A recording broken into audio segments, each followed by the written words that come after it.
The Starlight Lounge presents An Evening with the Progressive Box. Oh, what a great audience. Let's dim the lights for this next one. Nope, too much. There it is. Gotta get things just right. Like Progressive's Name Your Price tool. Tell us what you want to pay, and we help you find coverage options that fit your budget. And now, the mood is right. Wait, the lights are back on again. Trudy, can you? And now it's completely dark. Progressive Casualty Insurance Company and Affiliates. Price and coverage match limited by state law. Blog Talk Radio.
sway.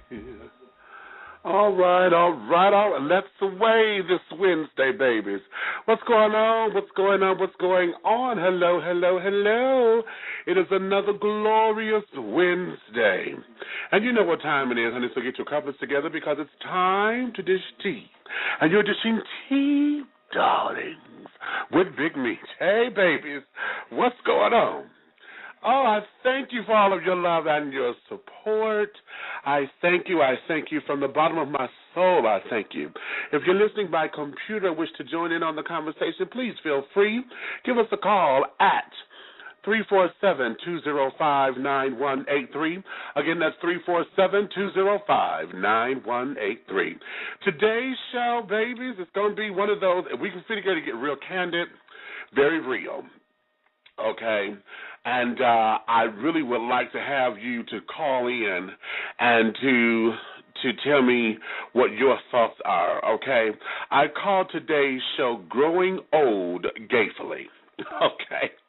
And I want to look at the whole idea of what it means to be of LGBT culture, and also over 35. And I went over 35 as opposed to over 40 because right about that 35-year mark is when you start to notice change.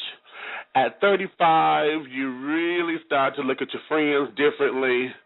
You know, you're not so hip on the club scene much anymore. You know, you start to really feel the effects of change. The shit start to get on your nerves. You know, queens start to act all crazy or whatever. Folks getting caught up in the same old. And, yeah, you know. So I want to explore this very candidly. So as when we get started, if you feel that you have questions or comments or concerns, please call in at 347-205-9183. The tea room is open.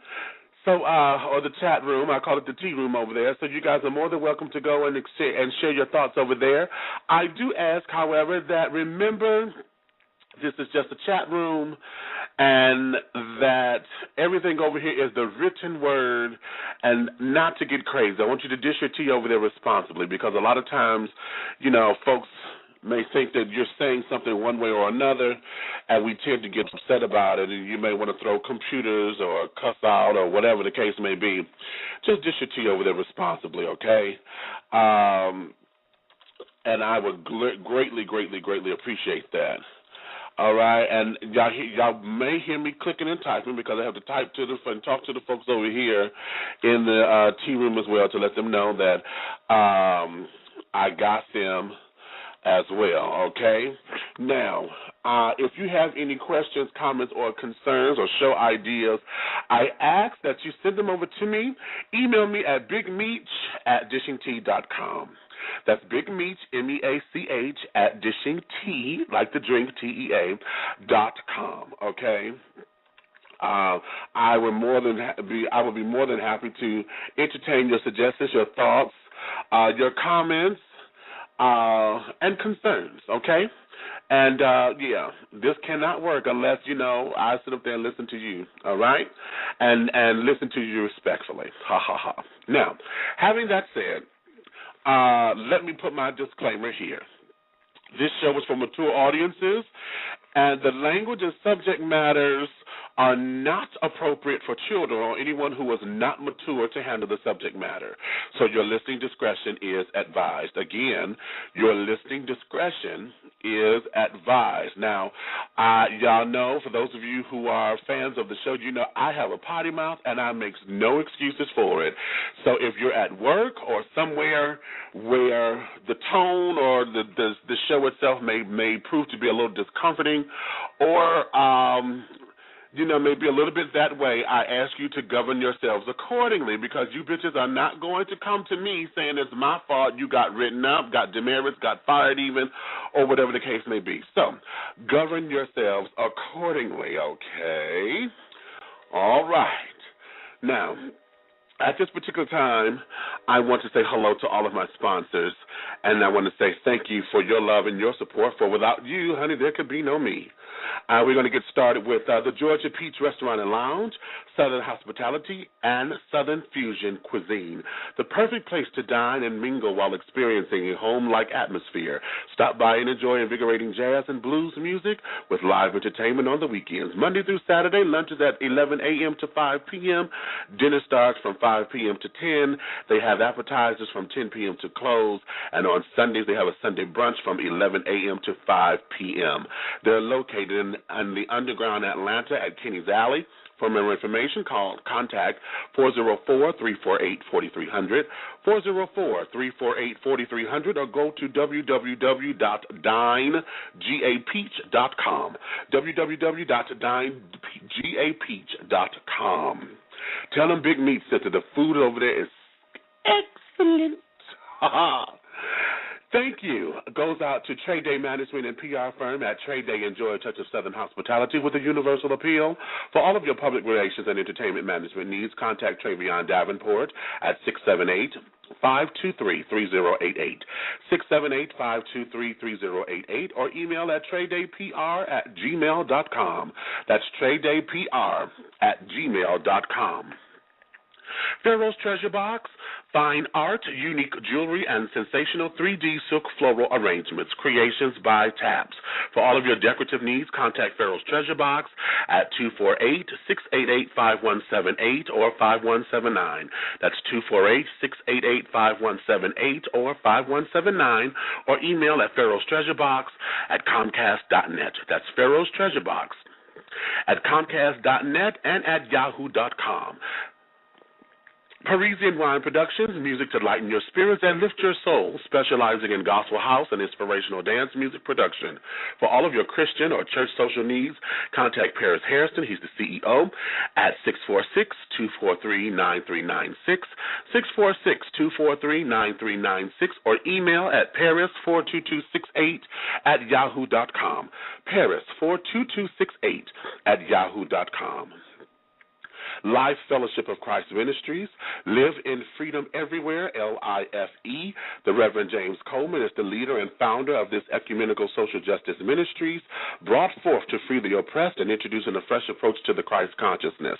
Contact Reverend Coleman at 313-833-9278, 313-833-9278, or email at mustardcole@yahoo.com. That's mustardcole@yahoo.com. Ejim Vidal Couture, enjoy high fashion with a luxurious twist. Step into the future with fresh, innovative couture designs by Miss Michi DeVille. For more information, contact Michi at 313-996-9807, 313-996-9807, or go to facebook.com/Michi DeVille. That's Michi DeVille, MICHIEDEVALE. Big Brothers Network, a new online web magazine designed to show the world and the class and style of the debonair man of size and his admirers. The first edition was launched Memorial Day weekend. To get the current edition and for more information, please go to www.bigbrothersnetwork.com. That's www.bigbrothersnetwork.com. That's BIGBROTHAS network.com. The Caribbean Entertainment, Caribbean Boys Enterprises. We cater, promote, entertain, and provide special services with a Caribbean swagger, island flavor on the mainland. Bam, bam. Mr. Silvano T. DeMarco is the CEO and founder of the CABC. For more information, please contact Silvano at CaribbeanBoysATL@yahoo.com. That's Caribbean Boys with a Z, ATL@yahoo.com, or on Facebook at Silvano T. DeMarco. That's Silvano T. DeMarco. Kissing After Dark, Atlanta's premier social events for those who are tired of the same old party scene. These premier events are across the ATL, where the grown and sexy can become the seasoned and sophisticated. Every Wednesday, they sponsor the Lesbian Wednesdays at the Banana Wind in the underground Atlanta. The hottest lesbian bi-attraction or bi-curious party in the ATL. Doors open at 8 p.m. and go until. There's no cover. Drink specials start at $3, and they do have bucket specials at $10. For more information, go to facebook.com/Kissing After Dark. That's Kiss, in After Dark. Swirl Films. Swirl Films is the #1 urban film production company specializing in all areas of film production, including directing, producing, script writing, budgeting and scheduling, production, assembling, and post-production. For more information, contact Eric Thomasounis, Russ Parr, or Keith Neal at 910-798-2934, 910-798-2934, or email or go to the website, at www.swirlfilms.com. That's www.swirlfilms.com. Now, later on in the show, we'll have special announcements. Friend to the show and former guest, Rock Rockefeller, adult entertainer and CEO of Rockefeller Entertainment, adult movies and things. He's going to be in town February 6th celebrating his birthday. I'll have information on that. He wants you to come on out with that. We have the Spring Fling going on in lovely old Orlando, Florida. I'll give you information on that as well, plus other things that's coming up. And we were going to go from there. So, hello to all of my guests over there in the tea room. I see you can't type or whatever because you're guests. So I'm going to say hey to 8025 and 8074. I got you, babies. So let's get into this, okay? So now, what does this mean to you? What does this mean being LGBT and, over 35? What does it mean? For me, I'm actually living, quite frankly. I'm in a space to where it really has done me well. And I'm going to take and read something to you that's an excerpt from my book, Awakenings. It's Epiphanies Along a Spiritual Journey, and I'm sitting up here going through the computer, so if I sound like I'm stumbling, like I don't know what I'm talking about, please forgive me, but I'm looking to pull this up. I had it, but it left my screen. But I want to read this because perhaps this can address some of the issues that I've been talking about as far as being old. Or, gay culture itself says that once we cross the age of 30, that we tend to feel as though we're old. You know what I mean? We tend to feel as though we're not wanted anymore. It seems to be like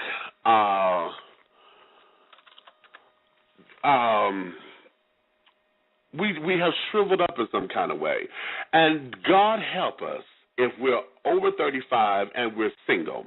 Because at that particular point, when I came out, I started going out to clubs at 16, okay? So at that particular time, we are young. My body was tight. I was a 34-inch waist then, tall statures. I'm 6'4", and at that time I was like 185 pounds, which was still big for that particular day. But, everything was tight. I was dancing. I was partying, doing my thing. And we always saw we called them chicken hawks at the time. The old fogies who were sitting at the bar that only wanted to date these little young boys. Okay, and it became a joke because the young boys only saw them as sugar daddies and money, and how we can sit up there and get something for nothing out of them.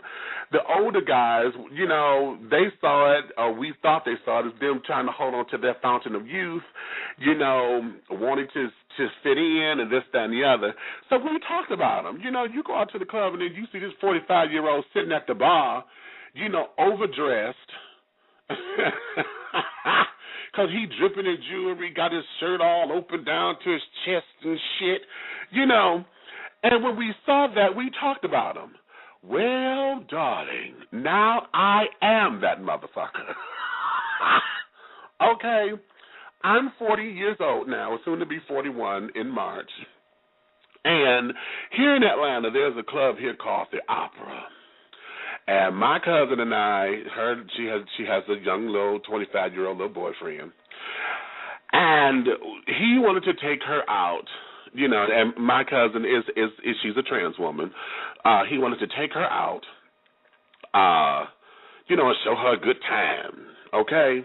Now, I come from the school when we go out, we went out, we dressed, you know, and you finna go sock it, right? Now, I had on, you know, nice little, my rust-colored slacks and, you know, cutesy little white shirt with the rust pinstripes sitting and carrying on with my tie that matched my pants and everything, and I was finna ready to break out my fedora. But my spirit said, no, don't put your hat on yet. Just go, you know, I don't know, some lovely pair of pumps or whatever. I'm going to go ahead and sock it, right? Yeah, finna let have. And be me, you know, got a couple of pieces of jewelry on, you know, little, I don't like to wear necklaces a lot, but I got a couple of bracelets on, my watch, you know, a little ring, my little studs in my ear. Got there. First off, everything in there looked to be under 25, okay? That was the first thing, and I'm like, okay. Well, this is going to be a night of cocktails and, you know, just, you know, frolicking. Well, baby, when I got further in that door and found out how overdressed I was and looked around, I then found myself being one of them old farts that I talked about when I was 16, 17, 18, you know, in my heyday of being at the club. Now, I went out to the club 7 days a week. When if there was a place to be open, I'm from Detroit, so everybody who can attest to that, y'all know we had the clubs back then. And, you know, there was a place to go, and it was somewhere different, and we partied. Now, here I am in this day and age, and I am the old fogey. You know, the kids was looking at me like, okay, what's going on with you? You know, they yeah, I don't even know how to explain it outside of I was too old to be up in that motherfucker, okay? Then on top of it, what the hell is this music they dancing to? Okay, and then they don't dance. It's this little bebop, little this hip hop bounce, and you take your two fingers and throw your hands in the. That ain't dancing, you know. And then I said, well, okay, fine, you know. You know what's happening? Then they played little Beyonce, you know, all the single ladies, all the single ladies, all the single ladies. So, you know, we finna get my single lady on, right? I'm finna go do it. Of course, now I became a bigger spectacle because now my big ass, overdressed ass, is on the dance floor. Or, no, I didn't get on the dance floor. I was in my little section in the balcony dancing, okay? And it just looked out of place. You hear that? It looked out of place. When I tell y'all I felt like a half a penny looking for change, I didn't know what to do. So then we regrouped and carried on. I talked about myself, and I tell this story religiously because it was funny. But when you look at it, I beg the question to you. What do we as a gay society do when we're over 35 and, we're looking to still be hot, still be fabulous, still be all of that means anything. For those of us who spent time trying to gain that status, all the stunt queens back in the day who had to have the fur coats and, the latest designers and this, that, and the other.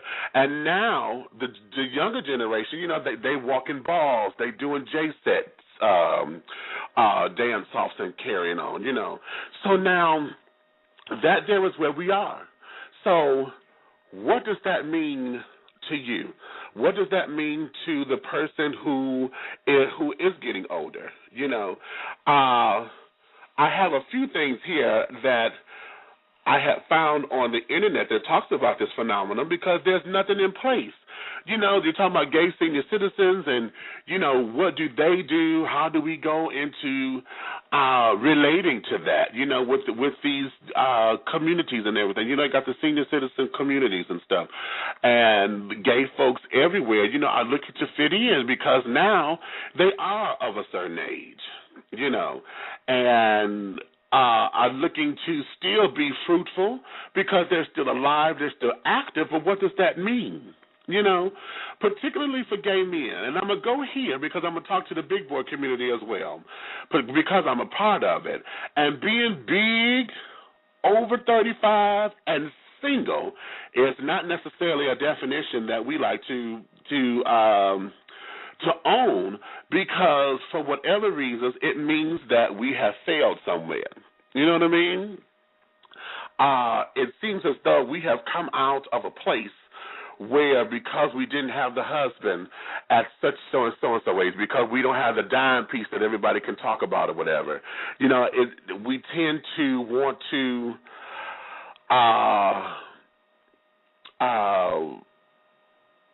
you know, hold ourselves responsible. We tend to want to be in a self-pity mode and this, that, and the other. So I wonder that. Now, I'm going to read this. This is an excerpt here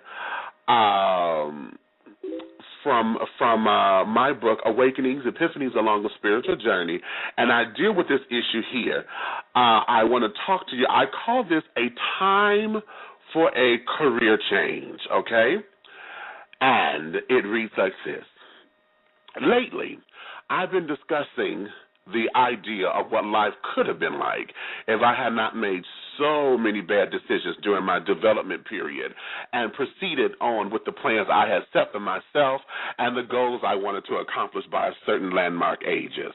I have recently celebrated my 40th birthday, and I do this throughout the month of March, the 4th being my birthday, and this time I have come into such an awakening, I'm bursting at the seams.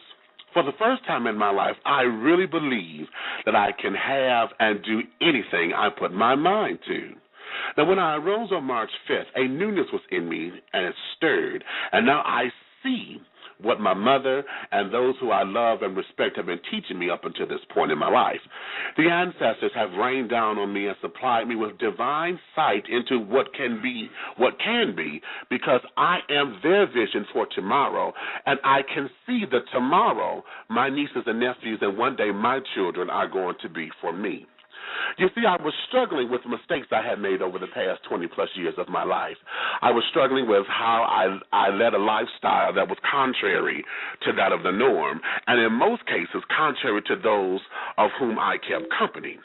The emergence of the diva within me during that time of me accepting me being a gay man had led me to carry the torch for all those who had to do battle with the mainstream and take the necessary concessions required to live and to coexist with my hetero-attractional counterparts. While defining my life as a gay man, an African-American gay man with above-average intelligence, overweight, not the most masculine, mind you, being gay became my career choice. See, my mantra was, the best person for the job is not the man or the woman, it's the sissy, because the sissy would get the job done with the brawn of a man and the brain of a woman. My trademark was the infamous right-hand finger snap, reminiscent of the Stax Records logo. I learned all kinds of tricks and trades and tricks of the trade to sustain my career. I've learned how to build equity in my gay existence and how to mentor the newbies joining the company. I have been promoted from newbie to queen to mother to queen mother to mother of the house in a matter of 5 short years. I received all kinds of awards and accolades for my performance. I've even created training manuals and presentations and represented the company on several endeavors with prominent people in prestigious places. I have become an authority on, quote, company policy and have been sought after for advice, counsel, and care and adored by those who have been in the company much longer than I. The sad thing about all this time, effort, and energy put into this company, a recession or depression came and destroyed all the work I so diligently designed and deliciously demonstrated. I did not receive all the benefits that most other companies afford such loyal employees. The retirement plan is astronomically atrocious. There is no 401k or stock options or health benefits packages.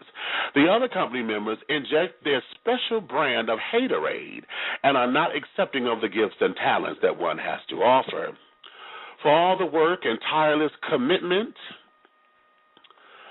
and all the things that I've given to my gay career, I, like many others, have nothing to show for it but memories and misfortunes and a complete warehouse full of torch songs that reminds me of what it means to be utterly fabulous and sexually liberated.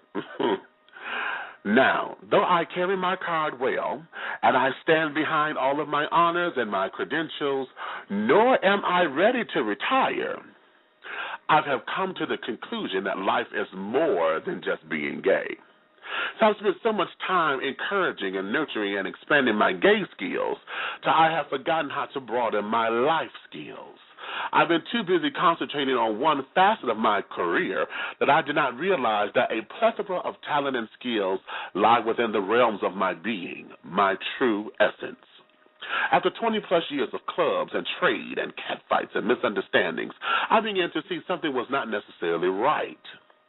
After 20-plus years of clubs and going there to see the same people, sitting on the same bar stools, drinking the same cocktails, arguing about the same things, fighting the same people, talking about and or not speaking to the same people, especially if they've made transition, I've discovered that I have outgrown my career, and I knew it was time to do something about it.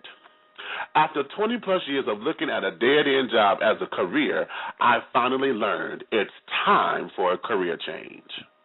The time has come for me to shake things up a bit and remove my comfort shackles and experience life. The time has come for me to step into living and step out of survival mode. This career change means that I have the opportunity to embrace new skills and incorporate what I've learned from the old job into the new one and learn how to be an asset to me and the new job. It means that I can and make mistakes and learn from them and not be such the professional at covering them up because no one would care anyway. Yes, Miss Thing, it's time for a career change. This career change means new people and a new class of folks can experience what I have to offer, and I can touch more lives than they can touch mine. This career change means that I have new focus, new goals, and I put on the front burner those things that I placed on the back burner because I was blinded by my own inadequacies and superficiality. This career change means that I come from behind the wall of shame and guilt and hurt and scorn and move forward rather than stand still in a spot that I've called home, but it was a mask for an excuse. Oh, yes, Miss Honey, it's time for a career change. This career change means that I apply myself with the same tenacity, fervor, and determination used to sustain my former career and blossom into the roles I have been telling everyone I am, but have only allowed the stems and the thorns to overshadow my beauty and delicate yet resilient nature. This career change means I give myself permission to accept new facets of me without ridicule or scorn. It means that I embrace my totality, the masculine and the feminine, the mother and Big Daddy. It means that I do not need to be bewitched by a bevy of bars and brothels. Instead, I can sustain myself in sweet surrender of success and sophistication. It means I no longer have to provide the masses with my rendition of the gay step and fetch it and subject myself to being dehumanized and ostracized simply because the mainstream insists on labeling me. This career change means that I am me, and gay is just a piece of the puzzle. I welcome new challenges, new horizons, new hopes and dreams as I embrace this wonderful endeavor of self-discovery and enlightenment. Now, I may be a little older, I may be set in some of my ways, but I know a good thing when I see and feel it, and this career change is moving me in the right direction. I encourage you to join me in this journey, and let's show each other our real fabulousness and receive all that the Creator has for us without limiting ourselves to the mundane. Oh, yes, my darling, it's time for a career change. Okay. Now, what you think about that? What you think about that? Okay, let me go over here to the tea room. Hey, Granny Channy. Hello there. Okay, Dog Nut says, wow. Okay, Granny, you kikiing over there. Okay, and you're rolling over? Yes. Okay, now let's talk about it. Let's talk about it. Brent, yes, ma'am. Okay, yes, ma'am. See, you know what I'm talking about. Because that there is something that we have to think about. When we were all going out and carrying on and, doing our things, I say this a lot because folks don't understand it. When I say I'm so sick of being gay, and it's not that I'm talking about my attraction or whatever. I just get sick and tired of the world or gay folks acting as if the world revolves around everything gay when it's so superficial, because you are not allowing for your older gay people to be included in the fold. After we turn a certain age, then we got to sit up there and wonder if our relationships are going to be true, because everybody's looking at us to supply them the car and the house and to take care of them and to do this, that, and the third. We forget about health issues. As we get older, we start to wear glasses now. Some of us got high blood pressure. We got some of us are diabetic and this, that, and the third. We're not the 17-year-old that we used to be in the bedroom back in the day. You don't do things like you used to do. And then, it starts with depression because maybe you used to sit up there when you got through and got that first good one off. You still rock hard and can keep going for hours on end, and now you realize, child, that shit, you need to take a 5 or 10 minute break before you can start back in on the second go round, if there is a second go round. How about that one? Okay. What about those of us who feel as though we've missed the mark because we're single and did not get the husband, or did not we feel as though we've missed out on something because everybody else got a relationship. I know that was one of my things when I was young. I was never in meaningful relationships. All of my friends, every time I turned around, honey, I'm sitting up there, going through isolation and withdrawals and stuff, because all of my friends, they get a boyfriend, next thing I know, that broke up. 2 weeks later, they got a new one. Okay, and that was always constant. I always felt like I was the fifth wheel, and that there was, that used to bother me for a long time. It would bother me, and I was like, oh my God, how come I can't find a man, and how come I can't this, and how come I can't that? And I said, It was a bit much for me, but when I turned, that's what I said, over 35, when I got to like 35, 36, 37, when it started to hit, and then I started looking at the relationships, and everybody who was in the relationship was going through problems, and then, when you're in that relationship, then you got to deal with infidelity, and whether or not you going out cheating, or if he overly jealous, and then, you got to deal with relationships that are abusive, and this, that, and I said, what the hell is this? I thought this was supposed to be a happy time. Then you get folks who only want.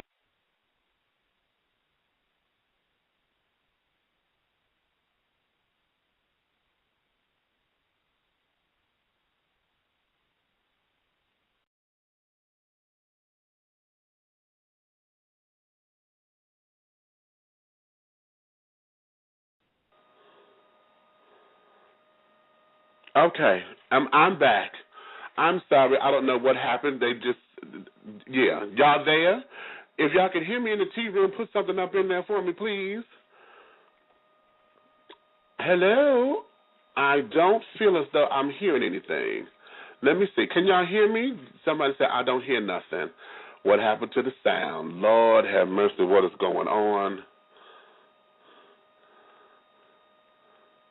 Okay, I'm going to keep talking because I think I got y'all. I can hear you on the phone. Okay, thank you. Okay, there we go. I don't know what just happened, honey. Hey. Sometimes it gets too hot, baby. It gets too hot. Yes, okay, there we go. So, my whole idea with this is, when we have those particular issues with dealing with us, how is it that we're going to sustain ourselves on this side of creation in this particular culture, being that we are of a certain age, okay? Being that we are of a certain age. Let me go over here. Okay, I had a senior moment. You so stupid. That's Chaz Brack over there in the tea room, but I had a senior moment. Okay. I'm gonna read a comment and okay, Brent Ike says, "Wow, it's so interesting." A group of us were talking about this Saturday. We were expressing how the young folks are just all out and open and more flamboyant. It seems like everything revolves around being gay. They aren't looking at the facts that being gay is just a part, if not the whole of it. The part of it and not the whole of it. Okay. Exactly, And then, because when we were young, we never saw ourselves being single and older, because by the time we saw ourselves at 40, you know how we sit down and plan our lives or whatever.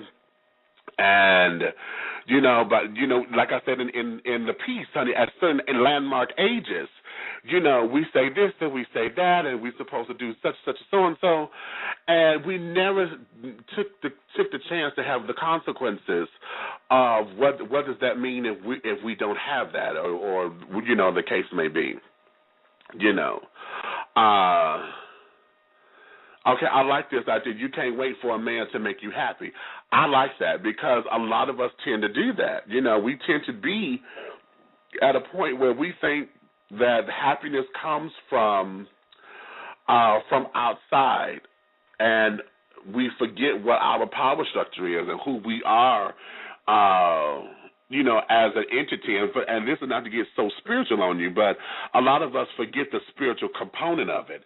And a lot of us have not merged all, mind, body, and spirit. We have not merged all of that. All of it acts separately. And so when we're not in harmony with ourselves, then we take ourselves on these big old roller coaster rides and et cetera, et cetera. So I'm not, sometimes that just happens. But what do we do as a people? Because, see, here's the thing.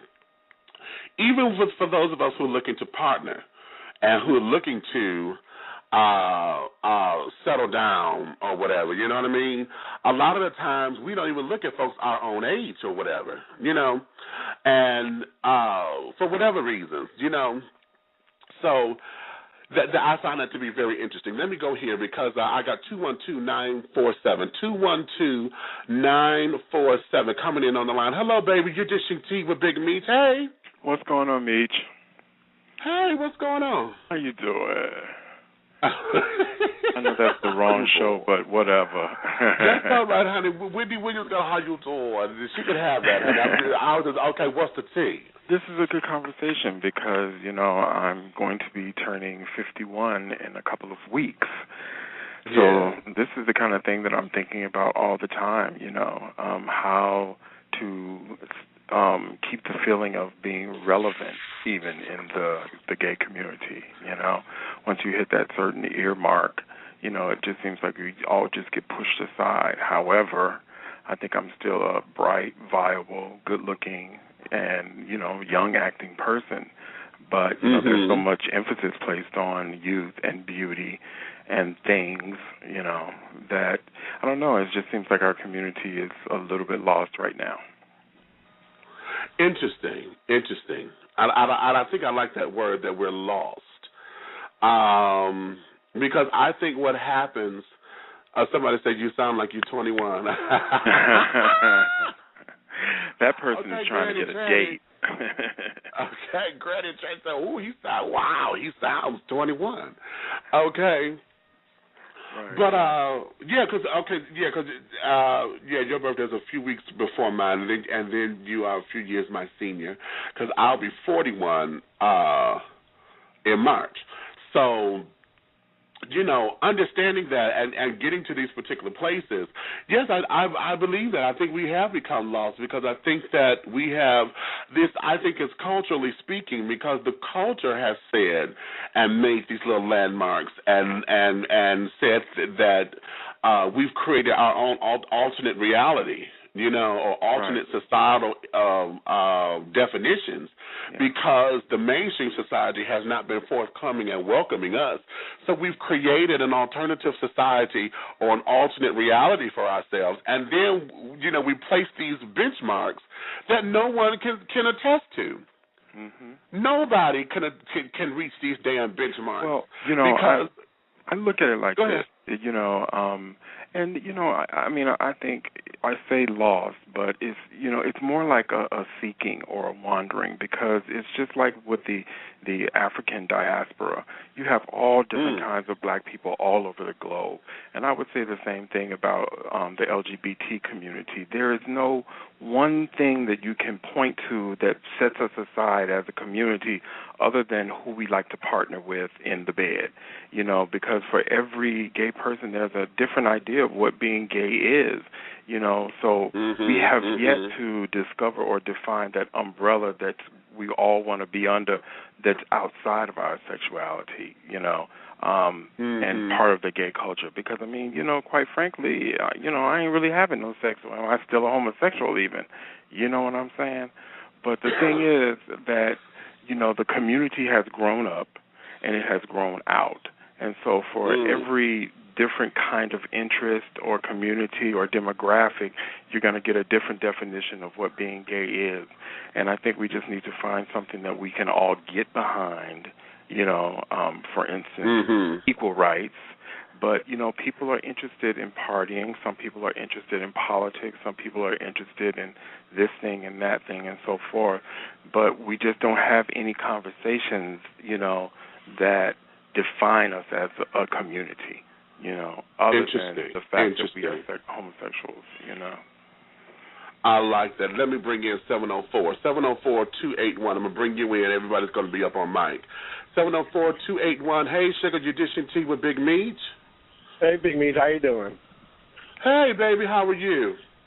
I'm doing good, I was, a comment about loss. I was a little bit, I was working with that a little bit, thinking, I don't know if the community is lost per se. I just believe the community, the senior community or the more seasoned community tends to egress themselves away from the community before, in order to, I guess, protect themselves or deal with their insecurities or what have you, and not trying to push along or progress the gay community as a whole. The gay community as a whole is still like in its preteen stage where we're just all about partying, not about anything longevity. Yeah. And I do believe where we make these goals from what we know. And we know of basic relationships, of heterosexual relationships, and we're on those paradigms of where those goals of where heterosexual relationships want to be at certain ages. And we're not thinking about how we interact with each other, because it's very, I can count on maybe one or two hands how many times I could interact with a group of gay men and partying, drinking, and sex is not involved. Right. Okay, exactly. So I mean, I hang out with a lot of other group of people when I'm dealing with like politics and sports and stuff, because it's very hard to find a group that's just doing that. And we're talking about politics or sports other than what's the latest fashion, what is Nicki Minaj doing now, or what have you. And okay. And so, but I do get you with the whole. I feel like I've turned 31 now. And turned 31, I've been single for hang up the years. Phone. 31. No, well, hold on before you go there. I've been in a relationship. Last relationship I've been in was probably 99. So I've done my dues. So I've been going down that same road of like, well, what am I doing? But then I had to catch myself a little bit and realize I'm a good catch. And I just need to tune up some things in me and start focusing and investing in my life and myself, because I didn't invest in myself for a long time, because I was always helping other people and doing all this type of stuff with outreach and such. And I really wasn't investing in myself. Right. Well, there's the thing that is like, the older as you I get, pour my you egg start... whites over my spinach. Yeah.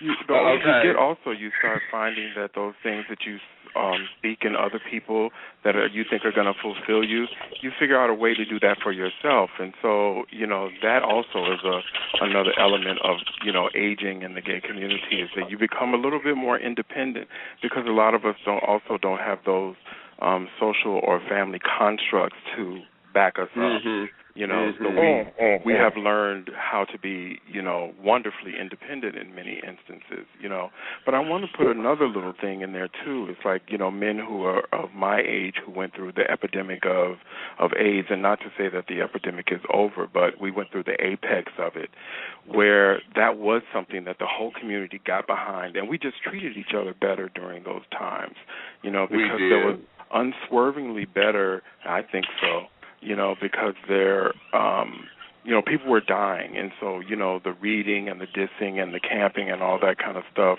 that, goes on in our community so many times, for me, it seems to have gotten pushed aside. And, of course, I can't speak for the entire community, but I do think it was very similar to, like, what happened in New York after 9/11, when everybody was just a New Yorker. There were no black ones or white ones or gay ones or straight ones. We all got behind the crisis, and unfortunately, sometimes that's the thing that defines us as a community, is the crisis. And if we can move past that thinking, I think that we're on to something. I believe that as well, because I think what happens is that when we have something that keeps our focus, something that we feel we are a part of collectively, then we have something that would mean the greater good. And also what it does is that, everybody is always looking for this one answer to fix that's going to solve everything. But because we're so multifaceted and so diverse, there is no one answer, and a lot of people do not want to explore that answer. The possibility of the plethora of answers. So, because this is not a one-size-fits-all kind of culture, or one-size-fits-all kind of mantra that exists, a lot of us tend to we remove ourselves from those things that we don't understand or that we fear, and then we end up just, I think, acting out and becoming more part of the problem than we've ever been a part of the solution, because of the fear of still standing out and being different. I don't think that any of us have ever grown up or have gotten comfortable in our differences, because for so long, once we had gotten to the fact that we're comfortable with who we are, and for those of us who are out and proud, once we got to that point, then to say that we're still different and there's still differences within being out and proud or whatever, I think that there has become a mindset. And when it comes to dealing with age and growing old in this and understanding that, I may still be alone and this, that, and the third, I think that's a lot for us to handle. And quite honestly, I don't think that any of us have really been taught or given the tools to handle it, because we haven't seen any examples of it. Everybody has always been miserable, or every time we get into circles or whatever, girl, I'm single, and, or you're single, and a lot of folks are still dealing with issues.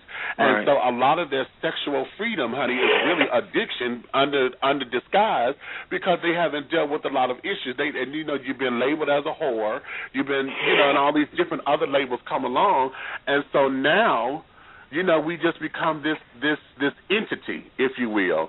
And when we by ourselves and alone and start to feel what that means to be lonely, then we end up self-medicating and doing all these other things.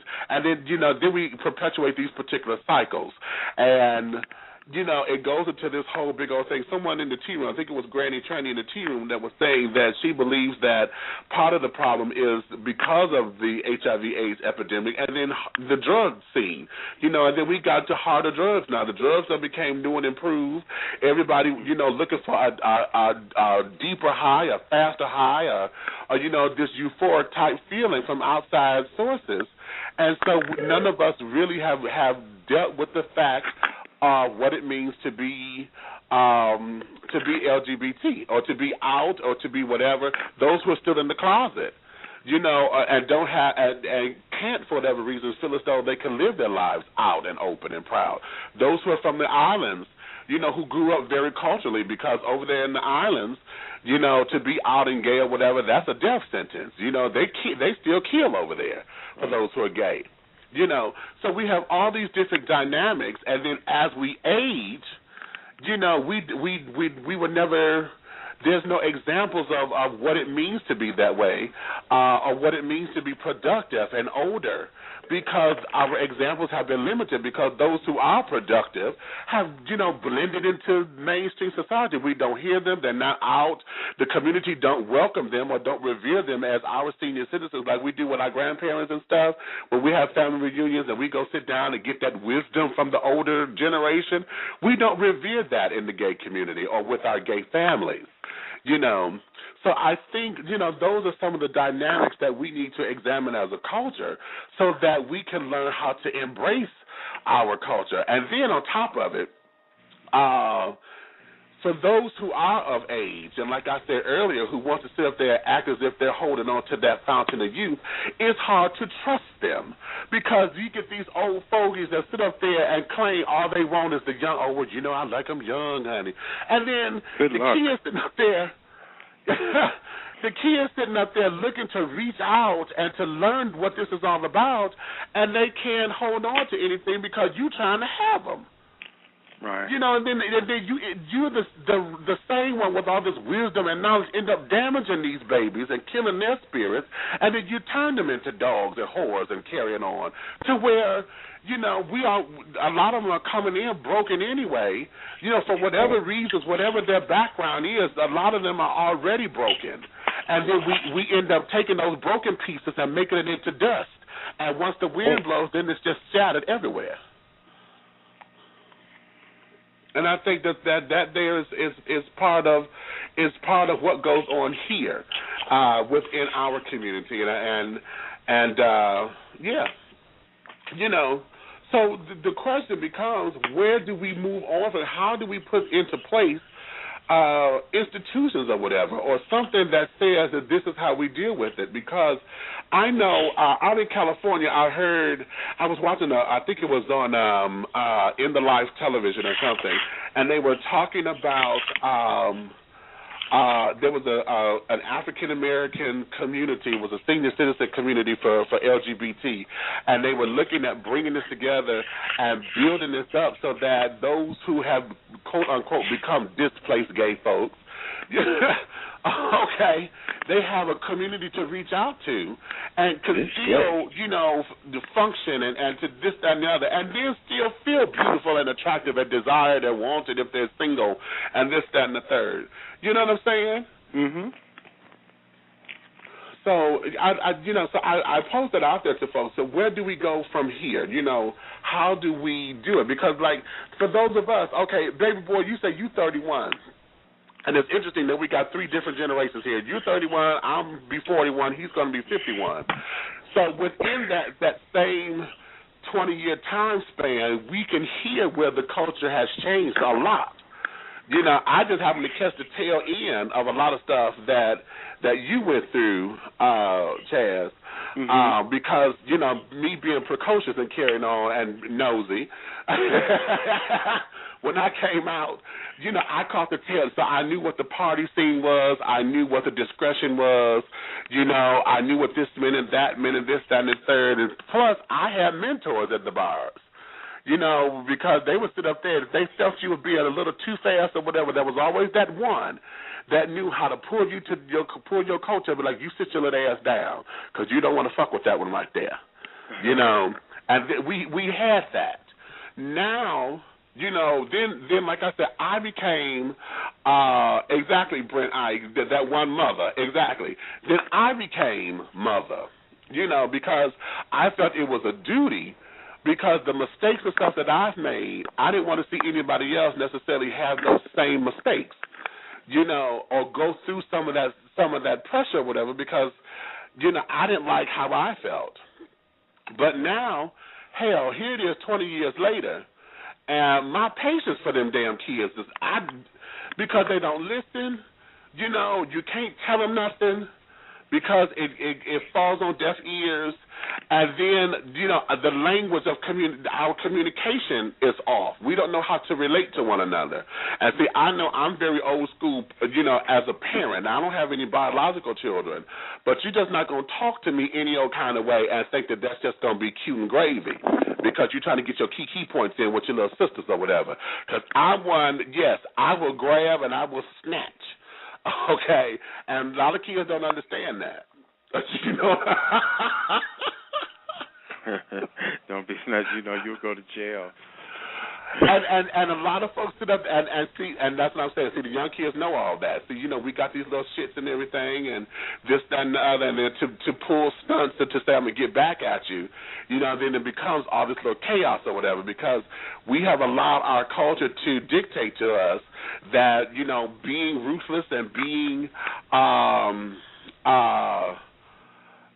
dastardly is the way to go in our culture.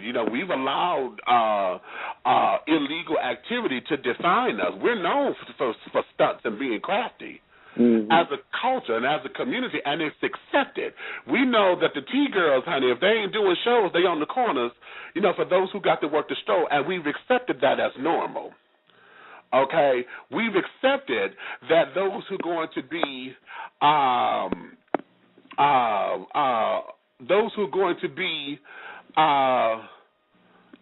walking the balls or whatever, we've accepted the fact that they're going to go pull stunts and write checks and credit cards or whatever to get the latest fashions or go break it in the store. Hell, I know back in Detroit when them fools up there broke into Dietrich Furs and took all the damn fur coats and shit, all the colored fur coats. Now, bitch, you couldn't get the regular ones, okay, the black and the browns.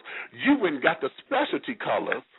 The fuchsia pinks and the baby blues and the burnt oranges, and then walk up in the ball, and then because some queen knew that you did it and felt that you was going to win the grand prize trophy, they called the cops and stood up there, had the cops waiting on all y'all bitch asses at the damn ball.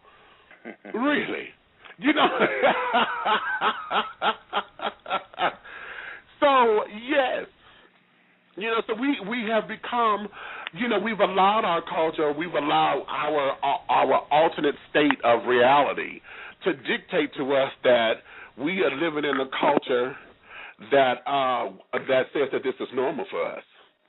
And so the aging process now, because those of us who were the stunt queens back in the day, technology has changed. Those of us who done got out of the game don't know. You know what I'm saying?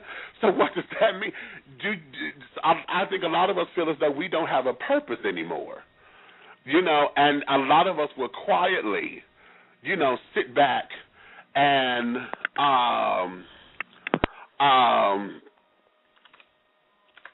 we'll sit back and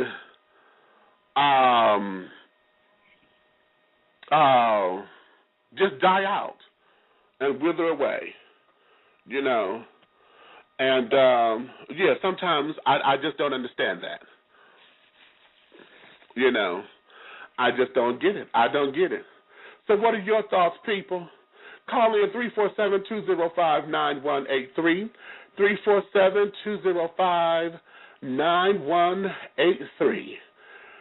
Yes, this is a cute little discussion, honey. Wait a minute, let me take a little breather because, I really and truly, this is really something. Let me do this. I'm going to play, let me give you another Shirley Jones. That was Shirley Jones, honey, from the legendary Jones Girls that I opened up with, off of her brand new CD. It's called Feels Like Heaven, and I want to give you this. This is called Imagine. Just check this out.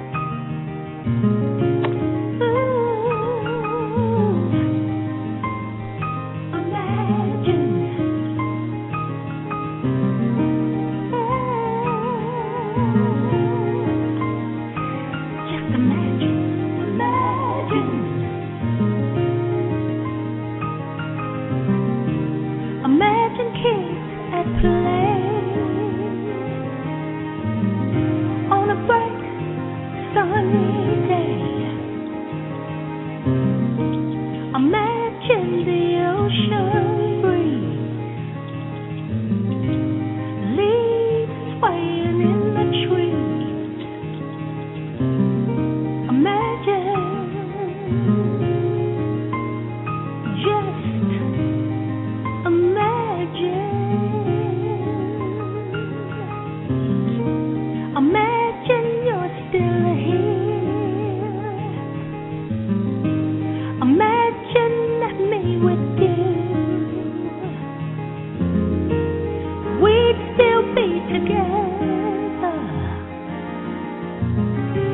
loving like we do.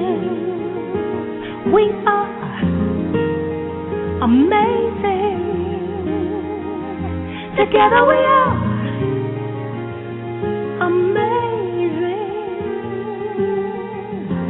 I've been waiting for your return.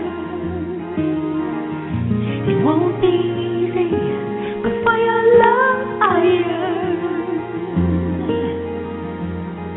Imagine,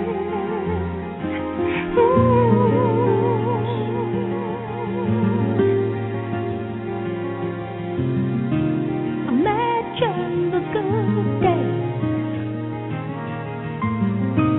Imagine all the ways we'll be together. No matter what came our way, just imagine. Oh, imagine.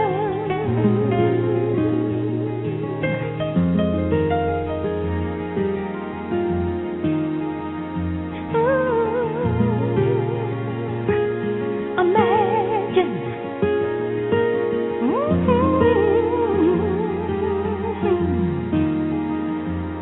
Just imagine.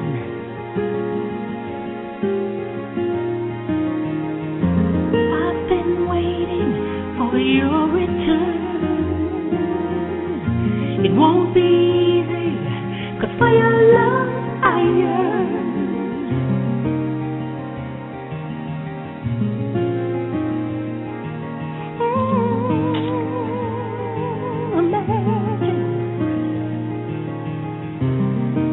Imagine all the fun. Imagine us as one. We will be together. No matter what they say, just imagine. Close your eyes and imagine. Together we are. Imagine.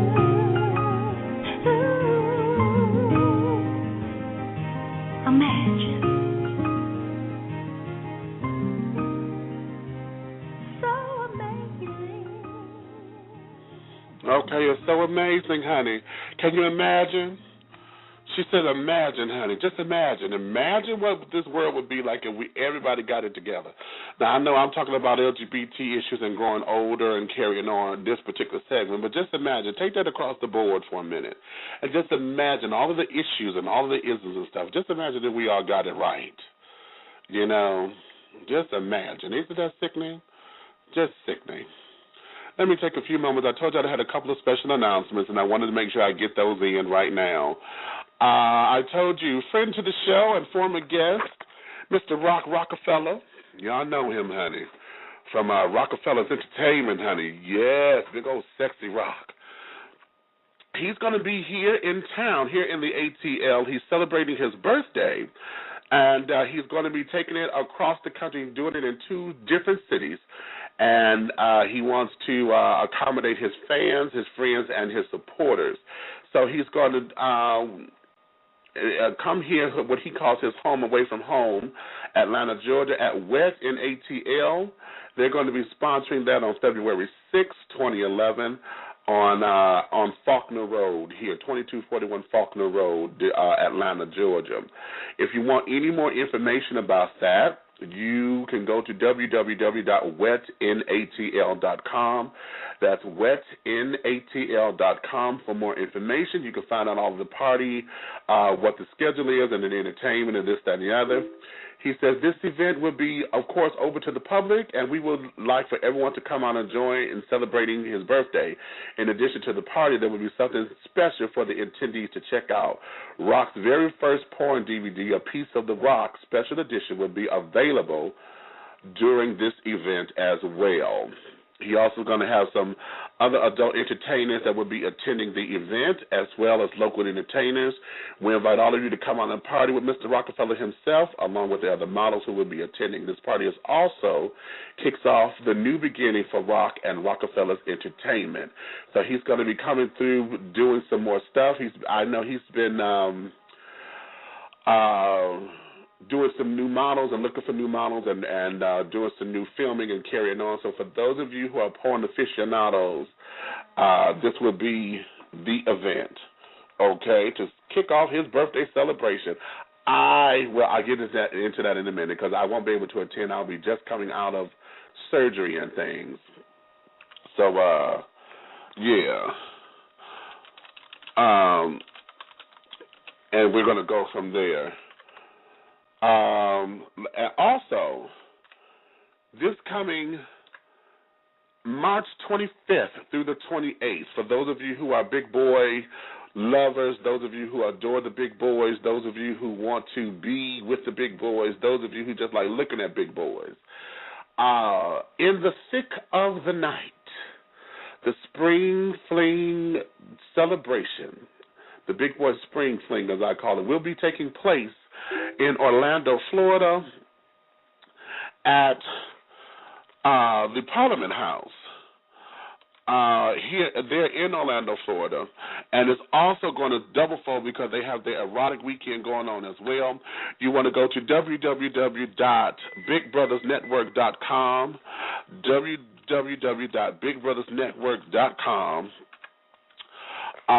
For more information, you have to go register because a lot of the efficiencies are gone, the suites are gone, and the standard singles are gone. So you may want to register quickly and make sure you partake of the events. You know, so that would be cute. Again, I won't be there. I was supposed to be in, but I'm going to explain that in just a moment. Let me see what's going on here. All right. For those of you who are listening, I want to say this again. Next week and for the next 2 to 3 weeks, there will not be a broadcast because yours truly has to go under the knife. I'm having a hernia operation do-over. And I call it that because they have to redo the surgery all over again because the materials that they used at the time is a mesh material that they use and they put inside of me to hold me together and this, that, and the other. Well, that particular piece has been infected for some time, and we did not know that until recently. So they have to go in, take that out, and then put in a new piece of mesh that is not synthetic. It's made from a pig skin that will bond to my body, and it will function as a part of my body versus as being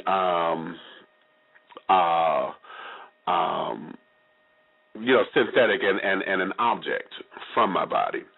So we're going to get ready for that.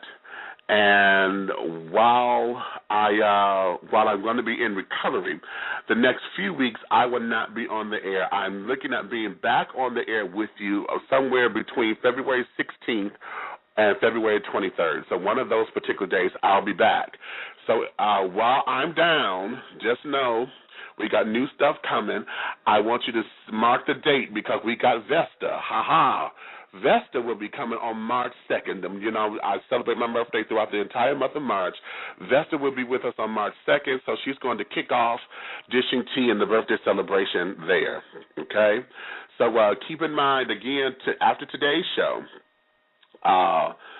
you will not hear me live until maybe the 16th or the 23rd of February. Okay, now let me go here. I have 313-346. 313-346. Hello there, darling. You're dishing tea with Big Meech. What's up, Meech?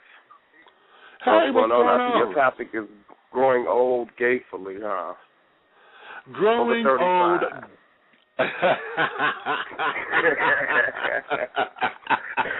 Keep it cute. Okay.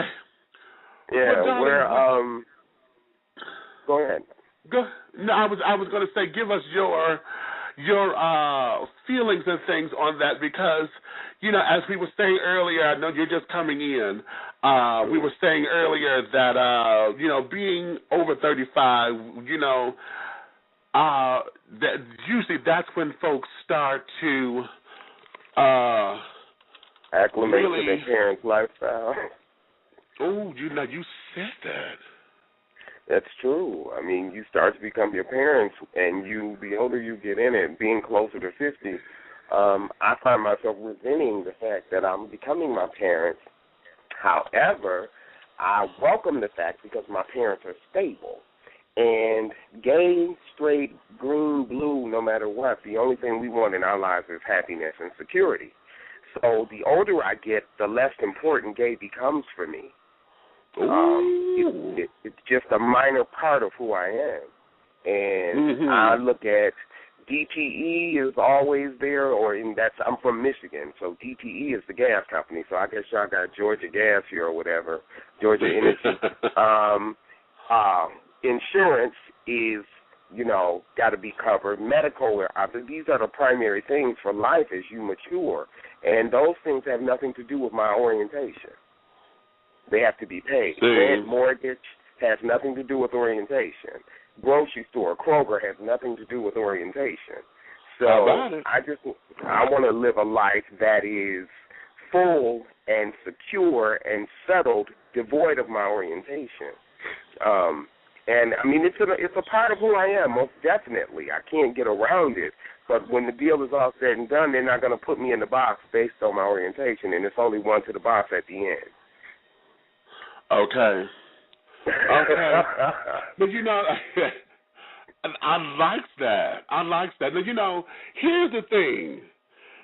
And maybe a lot of us are saying the same thing, but do you feel that, you know, our younger years, like 20 years ago and stuff, we were so busy wanting to prove ourselves that we could do everything because we're gay that we lost sight of everything else? In a sense, yeah. I think we're looking for acceptance in a society that will never accept us as being gay. We're going to always be labeled the gay one, the drag queen, the dyke. You know, we're fine as long as we can provide a service to somebody that is useful to them. So you can be a choir director, you can be a hairstylist, you can be a cook, you can be a cleaner, you can be the shoe man, the coiffeur. You know, we can do all those kind of things, and we're good at that, but wait until you got to come home and meet the rest of the family. Or you got to meet the social side of it. And everybody's there. And if you come in and you're obviously gay, it's going to be all kind of, ooh, who is that? Who are they here to see? You know, everybody isn't accepting. I will say this for Georgia, though, it is a bit different here. It's not like the Midwest. The Midwest is very conservative. Georgia is a little bit more reserved as it relates to orientation. You don't run into the problem that you can run into in Michigan. Yeah, you know, here, as much as everybody know about what the kids are, Georgia is known for being the gay capital of the world now, and this, that, and the third, and the trade down here, the trade. But still, down here, what we find out, you know, there's still that southern thing going on here, and that race card is very heavy. So a lot of people, you know, will shun away from a lot until they get into their particular circles. Now, they're still messy as hell. But they tend to isolate themselves down here as opposed to being just out in your face. And that's not to say that we don't find those who are, you know, in-your-face kids down here, because they're very out, these younger kids. But a lot of them are transplants. They're coming from other places. They're not born and bred here, you know. Somebody said to me, okay, go ahead, finish your No, I'm saying, hold that thought. I'm going to bring in 610 to the conversation. I'm going to keep your mic up. 610-543, 453. 610-453. Come on, you're going to join in on us, darling. Hey, you're dishing tea? Hi, how you doing, Big Meech? How are you? I'm good. What's up, baby? I'm calling you from the city of brotherly love up here in Philadelphia. It's the first time listening to your show, and I'm very happy at what I'm hearing. What I wanted to try... what I wanted to chime in and talk to you about, though, I just turned 37, so I kind of understand what's going on. But one of the issues that need to be brought up for us people that are over 30 and 40 is that getting over this causes you to look at your own mortality, because a lot of the kids that I grew up with are not here anymore. All right. So what that means is, though, you're looking at, borrowed time, as sort of say. So when you go to the clubs, the kids look at you as old. And when you come home, you look at the fact that you are older, not messed up, but just older. And a lot of the kids that you kikied and carried with and vogued and slammed across the floor, because I know I can't slam no more, they're no longer here. They've been taken away by diseases or other issues. So it does put a mindset in your head. It does put a mindset in your head that you have to look at. But I think a lot of the kids went into seclusion that are older, and you see that breed of banji boy trade coming back out now. And they're coming out older, and they're coming back out because they went away. And they're coming back older and wiser, but there's no connection to community anymore. And since these new lines have been drawn, we don't know where to plug into the system. So I think Good point. Can I comment? Sure, go ahead. Okay, being one of those older kids who feel that way, there used to be a time it was the bar every other Friday night. Every Friday, Saturday, Sunday, Tuesday, Wednesday, wherever the party went, as a young cat, I went there. Being older now, life kicks in, and this is what I was stating earlier. It's not that we went away or don't want the party, and there is a loss of connection with the kids, but that's just life. Generational gaps. Those are generational gaps, and a lot of people are gone on. But keep living. You're 37. Wait till you get 47. You're going to lose even more along the way, and your mortality becomes more of an issue or in view by the law. It's like, okay, and then you feel like you're on borrowed time. Get to be 50, man. When you get close to that, and then, I'm going to say this last thing. Being 50, I feel like I'm still a hot boy. You know what I'm saying? But the reality is I'm no longer a boy. I'm a hot man now. And so the disconnect comes in when somebody stepping up to talk to you that's 20, the whole conversation is about your zipper. As opposed to you being my daddy. I need a daddy. Boy, I got kids. I'm not trying to be nobody's daddy. I need a lover. I need a partner while you playing. Well, see, I work in the public eye. I drive a bus up here. And kids get on the bus, and I'm not flamboyant, but I try to relate to the children to let them know that there are older guys out here. And that same obstacle comes up. They say, oh, my God, he's been on his job for a while. I guess he got a few coins. He got his own car. He got his own place. So you have to break that dogma with them real quick. And once you break that, it helps a lot. But going out, and I'm also a big boy. So I understand that skinny mini thing is, that's a whole. Well, you got three big boys on the line. So what's up? Okay. But big or small, I'm smaller now, man, and I get just as much love as I got big. So I think that's mentality. I love being big because you know what? If something goes wrong, you can't tell it real fast. It doesn't bother me being big. It doesn't bother me being old. I think it's the reinforcement that we tend to hear. The negative messages, how do we get rid of those negative messages again in our head to get us to a place of comfort within ourselves? I think that's self-internalizing issue that we're dealing with and that we're talking about, because right now a lot of people love big people. You talked about the spring event. They're out there. There's tons of chubby people. Yes, Lord. But the chubby person loving themselves? Do they know how to dress? Come on now, say that, man. You can say that one more time. Okay. But it's true. Yeah. Let me interject here because, see, we said something, and I want to bring this as a point because this becomes a mindset. And that is, you were just saying, I got my own, I work, I've been on my job for a minute, I got my own car, I got my own house, and this, that, and the other. But what about the person who doesn't? They've been, they don't see themselves. When we talk about that mortality thing, here you are, you over 35, you 40, You know, you may not have the dream job that you thought, and all your friends that went up became, you know, managers and, you know, supervisors, executive directors, and this, that, and the other. You know, they've always traveled and this, that, and the other. They've always done, and here you've been struggling. You know, and you got your grind on, but you don't have the car. You still on public transportation.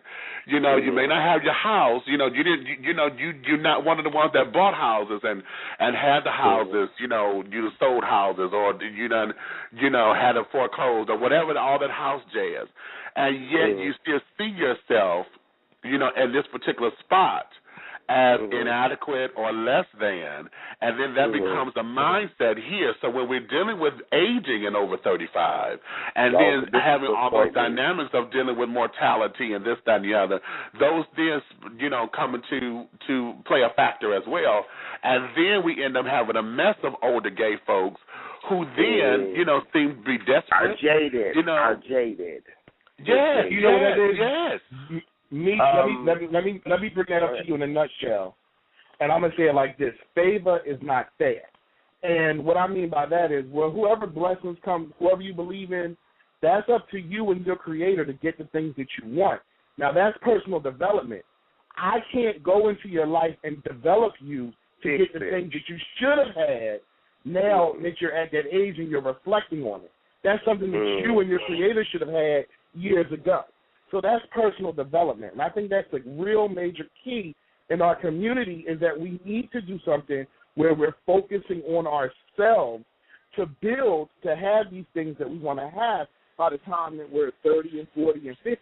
And that's not just necessarily in the gay community, but across a whole, as in the African-American community, these things aren't reinforced to us.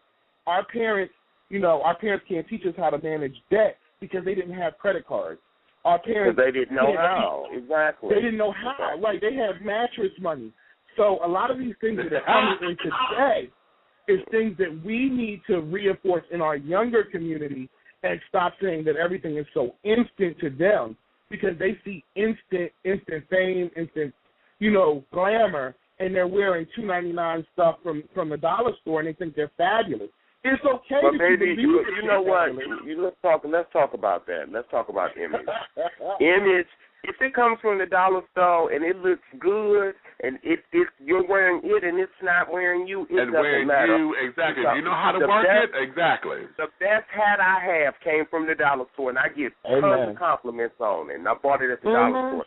I'm not caught up in that, but what I'm caught up in, and this is interesting, is that we can talk about, oh, I had this piece of trade last night, I fucked this queen last night. Let's have a conversation about HIV/AIDS and the reality surrounding it in our community. We can't have a conversation without people falling out and going, oh, I can't talk about that. We can have a conversation about managing money. Job training. Right. Exactly. Job training, about managing money, how to sit up there. We don't have those discussions. You're damn right. Yeah. Okay, hold on. About it. The people that are about it are wait.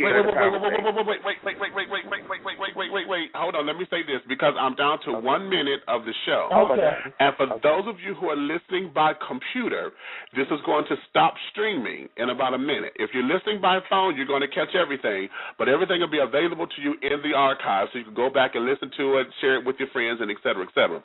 So I just want to say that. I want to say thank you to everybody who's listening and who's in the chat room and carrying on. We're going to keep going. Okay, now, make your point. Okay.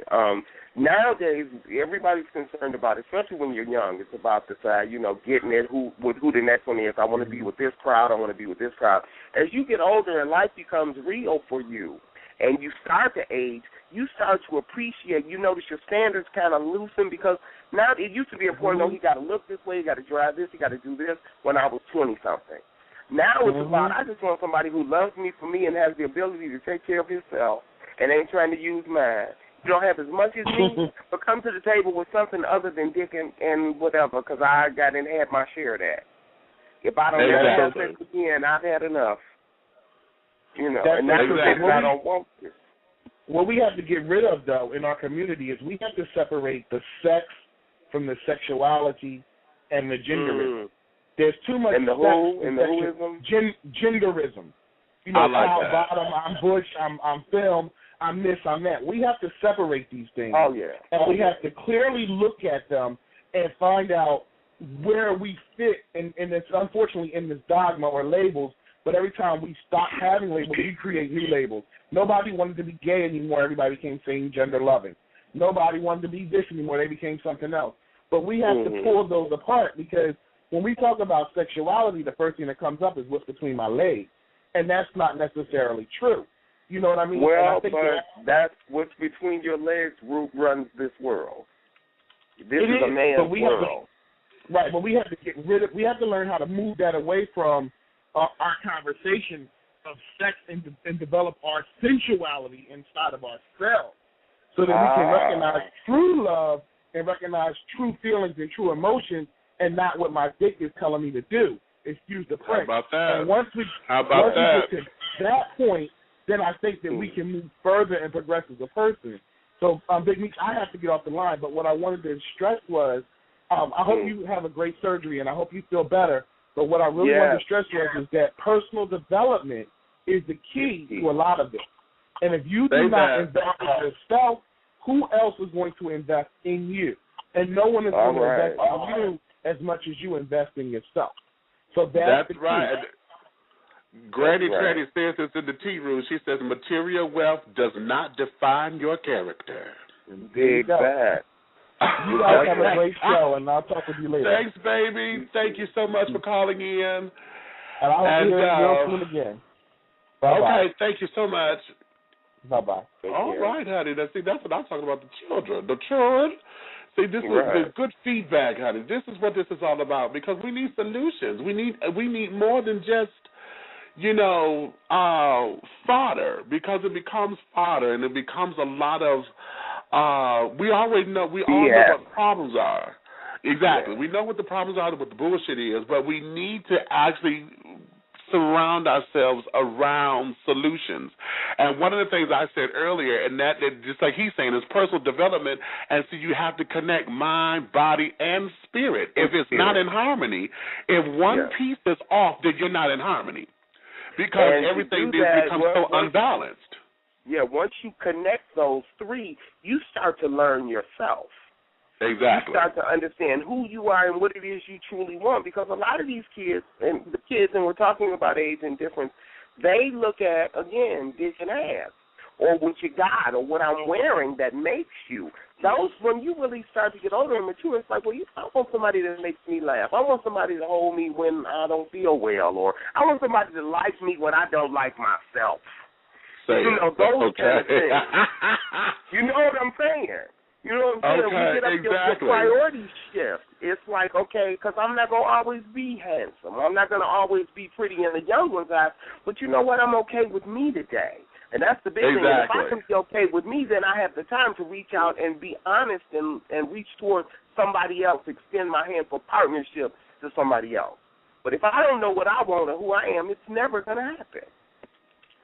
Okay, now you said that. And on that note, dear, I'm going to let you have the last word, because I think that just sums it up right there. That just sums it up. On this edition of Dishing Tea, baby, that's where we stand. To thine own self be true. Be true. Boom. Okay. Well, thank you, darling, for calling in. You're for expounding on those points, honey, because that voice needed to be heard. And you have a very good surgery, and you take care of yourself. I will be in touch. Oh, trust. Thank you, baby. I will, honey. I've gone through it once, so I know what to expect. And this is going to be a piece of cake this go-round. It's just that it's, on a personal note, my ego is like, this is so fucking inconvenient. But let's get through it now. You know what I'm saying? Yeah. But we're going to get through it now, because there is something in store for me coming, and this is lining me up. I'm on the journey of a lifetime, baby. And this is lining me up for the blessings that are manifested. Are we still live? We are. Hold on. I'm going to call you right back. Let me get off the air. Do that. And then I'll call you personally. You got to do that. I'm out. Dig it. Okay. I love it. Okay, ladies and gentlemen, honey, thank you for your time. Thank you for your love. Thank you for everything. And honey, yes, the crumpets are gone because the tea have been served. So if you love me, tell a friend. If you hated me, tell an enemy. Just know one thing, honey, this thing will go forth one way or another. I love you, and I love you again, and I will see you and listen to you and hear from you the next go round. Remember, I have to take a break. Y'all will hear back from me either the 16th or the 23rd of February. I will check the Facebook page. If you're not friends on Facebook, go to the Facebook page, Dissing Tea with Big Meats, and you'll get updates there. And we'll go from there. So you're more than welcome to take any show and go listen to the archives there, and let's do it. I want to thank all of you because we're almost at 20,000 listeners, and I want to thank you all for that. So let's do it and let's build it. So until I see you and speak to you again, be blessed and know that you've been dishing tea, darlings, with Big Meats. I'll talk to you again soon. Ciao. Progressive presents Get Pumped. Inspiration to help you do insurance stuff. Okay, time out. You're going to let your budget be the boss of you? Take control with Progressive's Name Your Price tool. Tell us what you want to pay for car insurance, and we'll help you find options that fit your budget. Here's some music to get you pumped. Da-dong, da-dong, da-dong, da-dong, dang, dang. I hear your budget laughing at you. Oh, wait, that's just those kids laughing at me. Ignore them! Da-dong, da-dong, Progressive Casualty Insurance Company and affiliates. Price and coverage match limited by state law. The Starlight Lounge presents An Evening with the Progressive Box. Oh, what a great audience. Let's dim the lights for this next one. Nope, too much. There it is. Got to get things just right. Like Progressive's Name Your Price tool. Tell us what you want to pay, and we help you find coverage options that fit your budget. And now, the mood is right. Wait, the lights are back on again. Trudy, can you? And now it's completely dark. Progressive Casualty Insurance Company and affiliates. Price and coverage match limited by state law.